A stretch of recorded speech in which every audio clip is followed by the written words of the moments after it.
কাগজের তৈরি এই কলম মাটিতে পুঁতলে জন্ম নেবে গাছ। অবিশ্বাস্য লাগছে? তাক লাগানো এমন কলম আবিষ্কার করেছেন পরিবেশবাদী সঞ্জয় চৌধুরী। তার বানানো কলমে ভরা হয় নানা ধরনের বৃক্ষের বীজ। ব্যবহার শেষে কলমটি মাটিতে ফেলে দিলে বা পুঁতে দিলে সেই বীজ থেকে গজাবে একটি গাছের চারা।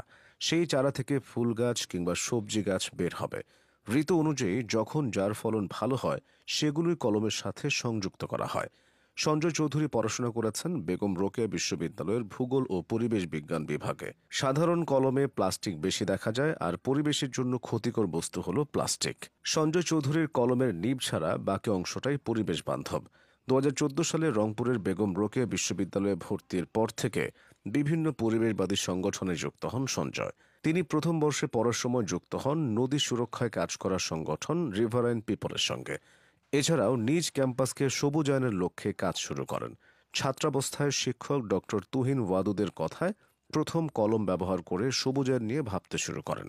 সবুজ অর্থনীতি বিনির্মাণের জন্য এই স্লোগান নিয়ে 2015 সালের 5 জুন বিশ্ব পরিবেশ দিবসে তার প্রতিষ্ঠান গ্রিন ইকো যাত্রা শুরু করে। কিন্তু আর্থিক জটিলতা থাকার কারণে তাদের কার্যক্রমে বাধা আসতে থাকে। আর তাই 2023 সালে গ্রিন ইকোর সহযোগী সংগঠন হিসেবে যাত্রা শুরু করে গ্রিন প্রোডাকশন, এবং তাদের উৎপাদিত কলমের নাম দেওয়া হয় গ্রিন পেন। গ্রিন পেন বানানোর জন্য কোনো মেশিন ব্যবহার করা হয় না, কারণ মেশিন ব্যবহার করতে বিদ্যুৎ প্রয়োজন হয়, আর বিদ্যুৎ উৎপাদনে জীবাশ্ম জ্বালানি পোড়াতে হয়। তাই মানুষের মাধ্যমে এই কলম বানানো হয়। নারীদের কর্মসংস্থানকে গুরুত্ব দিয়ে মেশিনের বদলে নারীর হাত দিয়েই কলম উৎপাদনের কাজ করা হচ্ছে। বর্তমানে কুড়িগ্রামের 20 জন নারী এই কাজের সাথে যুক্ত। এর পাশাপাশি নতুন করে প্রশিক্ষণ নিয়েছেন আরও 15 জন নারী। জাতিসংঘের উন্নয়ন কর্মসূচির তথ্যানুযায়ী 1950 সাল থেকে 2017 সালের মধ্যে পৃথিবীতে 9.2 বিলিয়ন প্লাস্টিক উৎপাদিত হয়েছে। এছাড়াও বর্তমানে প্রতি বছর 438 মিলিয়নের মতো প্লাস্টিক উৎপাদিত হয়।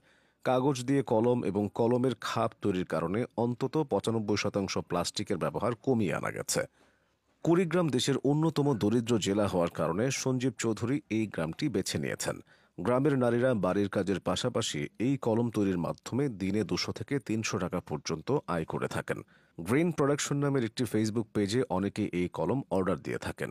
কুড়িগ্রাম, রংপুর ছাড়াও ঢাকা, চট্টগ্রাম, খুলনা, বরিশাল, সিলেট সহ দেশের বিভিন্ন স্থান থেকে কলমের জন্য অনলাইনে অর্ডার আসে।